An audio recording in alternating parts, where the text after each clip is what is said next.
And into the final hour, as always, joined by James Acaster. Yeah. How are you, James? Excellent. How are you? Very good. What have you been up to this week? Been up to the usual stuff, Josh. Just good. We're talking about this week texts, not just sent to the wrong person. That's trodden ground, James. We're talking about a number you don't know and textual chat with them. Have you come across any of these situations? I've only ever received one number from a unknown, and that was when I was in a busy. Well, I actually wasn't a busy restaurant. It was a restaurant, and my table we were being extremely noisy. There was a lot of us. Yeah. And then I got a text in Spanish from a number I didn't recognise. You weren't at Quigolino's, by any chance? We're in an Italian, so I don't understand. And I got I later got one of my friends to translate it for me. And it said, "I'm feeling very relaxed now."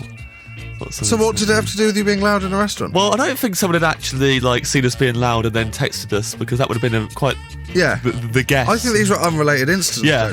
Oh yeah. What you've done there is you've connected two anecdotes that are completely unrelated. Well, that was where it happened. Oh right. Sorry, I thought it was going to be related to the restaurant chat. No, I was in the restaurant and got the text. So I was setting the scene of where I was. Oh right, being rowdy in a restaurant. Being rowdy, I got a text. Usual. And then, Orange Wednesday, Pizza Express didn't know what hit it. Yeah, it could have been from a sarcastic Spanish person in the restaurant who happened to guess my number. So I'm feeling very relaxed now. Feeling very relaxed. Did you reply? Yeah, I think I replied saying, "Who is this?" Which is the classic, but not in Spanish. So never got a reply to that. I tried to ring it once, and how bored were you? I've got a very boring life, Josh. Between things going badly for me, there's very little going on, so I had to. You have to find your own scrape to start ringing numbers. So you rung a foreign number. And the number wasn't active anymore. Or whatever, it was just nothing. So you think maybe it was the last thing they did before cancelling their... I'm feeling very relaxed now. I've made my peace with O2, and I'm cancelling my contract. Yeah. Oh, I thought you meant before they ended their life. Oh no! Sent me a text. Feeling very relaxed now. Everything's beautiful. I can see a light at the end of a tunnel. Yeah. Just send that to James Acaster. Make him a number. Then just send that to a loved one. I'm sure he'll get the message to him. So that's the only experience you've had of that? Well, my friend got a message sent to him by mistake, but by someone he knew. He's another comedian, and he was doing some adverts. And the director... Sell out. Yeah, exactly, Let's not say his name. But the director texted him saying, really looking forward to this. My name's whatever, looking forward to working with you. Can't wait to take the Yankee dollar. Yeah, this is going to be great. Don't worry. There's a place in hell reserved especially for us. Anyway. They got... He sent him the text. Still living at missing out on the advert, aren't you? yeah, really annoyed. But, at least I got to direct it. So he's texted my friend that, and my friend texted back going, "Yep, brilliant, see you on Saturday." And then got a text from the guy immediately after saying, "Yes, duvet day. Can't wait to hug and kiss you all day long." And then loads of kisses. And then immediately a text afterwards going, "Oh Jesus, I'm so sorry. please ignore that message." I've just remembered. I can't say that. I was gonna. Well, this is a way of checking if my mate's listening. After the next song, I'm going to say about a text that I got from one of my friends over at uni that I never confronted him about because it was too embarrassing for both of us. Josh Widdicombe, XFM. Manic Street Preachers, Design for Life, Welsh. All three of them. Welsh, which is on the left of the United Kingdom. Yeah, we were just thinking of facts about the Manic Street Preachers, and that's the one I've got. Used to be four of them. Now, James, as always, every week, you have a scrape. Basically, your life is a story of escapades that have gone wrong, and you come in to tell us one a week. And we call them your classic scrapes, because that is what the audience have created the hashtag of. Yeah. So what was your scrape this week? I thought, because we're talking about texts and confusion with texts, the wife was that this is years ago now. There's this girl that I really... How long ago?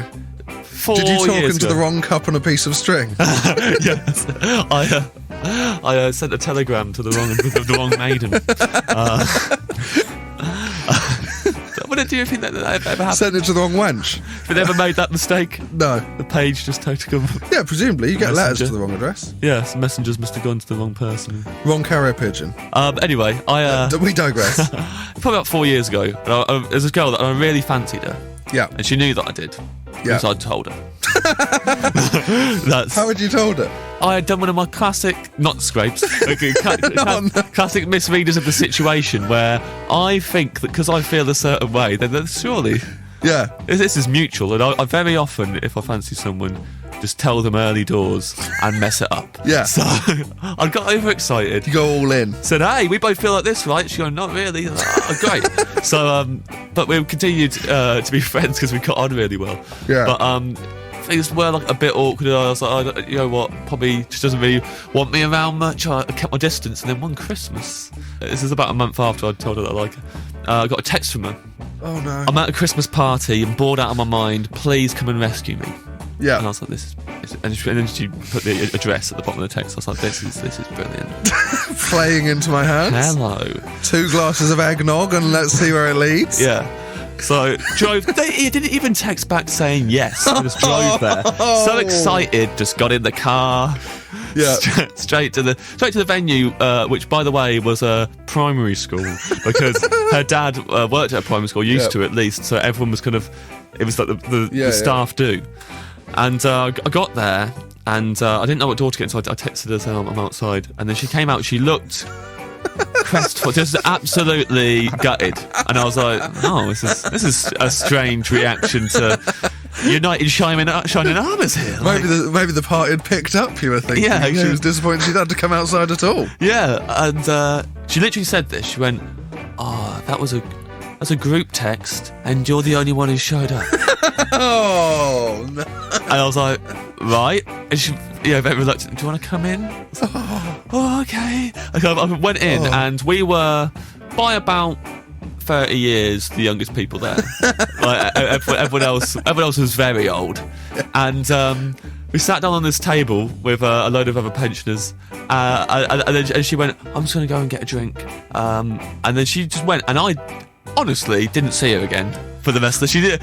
She kind of went into the kitchen and talked to some other people. I sat at this table with there's about 3 old ladies, and the music they were playing 5, 6, 7, 8 by steps really loud. I remember at one point when one of them was trying to talk to me and I couldn't hear what she was saying, and every time they 5, 6, 7, 8, it's like it was counting me in to the next time I had to try and shout.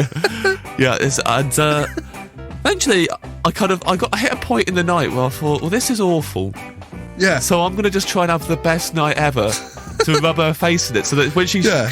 How long were you there? Why didn't you just cut and run? Because I honestly didn't know what to do. I wasn't prepared. You know, it's like someone... Yeah. It's like suddenly someone springs a surprise, throws a bucket of water in your face. Yeah. You don't know them instantly. So I was like, I don't really... And so what I did was I just got on the dance floor and started dancing. And it was me and one old man.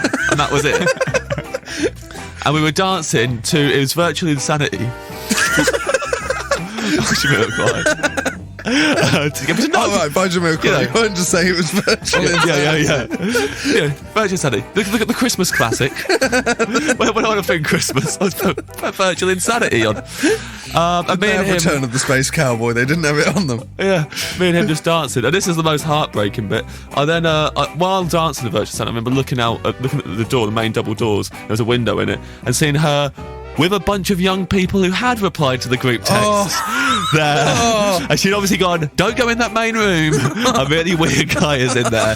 And then they were looking at me and probably going, yep, he's dancing to Jamiroquai on his own with an old man. Oh, my word. And that was I ended up making friends with a lot of the old people, if I'm honest. I had a brilliant night. Would be friends for life. Yeah. None of them are still with us. Yeah, all of them. Their funerals were brilliant. I was invited by group text. Wasn't meant to be there, but I turned up. Thank you, James, as always. Thank you, James. You'll be back next week, presumably. Hopefully. Josh Widdicombe Podcast. XFM. This is Josh Widdicombe on XFM. I'm still joined by James Acaster. Hello. Hello. We were talking. You kind of digressed us onto people who've sent text to the wrong number, just that's in their phone book from just random numbers. Which is worse. And which is far worse. And this has reminded me of a text I received when I was at uni. And I never confronted the flatmate that sent me this because I was too embarrassed for both of us. And he never mentioned it. So I'm not going to mention his name, obviously, but I will just tell you the text. I was going to say read it out. I had it, one of those texts you had on your phone for like 2 years and you didn't want to delete it. Yeah. It was, I'm presuming to his girlfriend, and it was as follows. I know it off by heart. I can just say it. Was just going to give you a snuggle call, but sadly you seem to be out. Hope you're having a snunky time. Monker loves monkey. Monker loves monkey. It'd be great. It'd be great if like seconds later you receive a text from her by mistake saying, I think we should stop seeing each other. Quite frankly, I can't take a vocabulary, just stupid words. So I'm not gonna. I don't know if he's listening. Obviously, I'm not going to use his name, so it's fine. Yeah. He can't blame me for that. But that was 2001, and I've never mentioned it to him because I was too embarrassed for both of us. Josh Widdicombe Podcast XFM. And that more or less brings us to the end of my show on XFM. This is Josh Widdicombe and James Acaster. We've had another scrapey final hour. Lovely scrapey final hour. Lovely scrapey final hour. And as always, you now get the chance to plug. And we used to just do this normally, but then producer Neil, who obviously rules with an iron fist, implemented a 30 seconds countdown on each of our plugging. Yeah. Because apparently it was taking up valuable seconds. I mean, we're being fools to ourselves now, keeping it going while he's not here. I know, but I do feel we should be treated. Yeah, we should be doing 4 minutes each, like a supply teacher at school. Just going, yeah, he always lets us just draw for the last half hour. Normally, sir. Normally, we get sweets. Yeah, but I'm a stickler for the rules, James. Yeah. So, do you want to go first or second this week? You usually lead, don't you? Yeah, well, it's always been the way of our friendship, Josh. No. If you'd like to count us in, Dave. Luckily this week, I'm on holiday with my family in Wales, and I have nothing to plug. But I'm just plugging this for myself and reminding myself that I've got a lovely break coming up soon. And personally, I can't wait to see them. They're lovely people, excellent company. Looking forward to having a few days on the holiday home, maybe even a walk around the local village. Oh, God, you're so corporate. Well, you can follow James Acaster, but I'm not saying what Twitter handle he's got, because it's too late. Now, this is how you plug things, mate. I'm in Didcot tonight. Yep, Didcot for a tour show tonight. And then I've put in my diary, Monday is the end of the financial year, so I'm starting a new shoebox for my receipts. And then Newcastle Tuesday, Wednesday Buxton, Thursday Lancaster. Oh my God, I'm really busy. So I'm a lot busier than I thought I was going to be. I'm now regretting signing up for this week. You can follow me on Twitter at Josh Widdicombe, and tickets still on sale for the Hammersmith Apollo on September the 26th. You always sang along to it at the end there. September the 26th.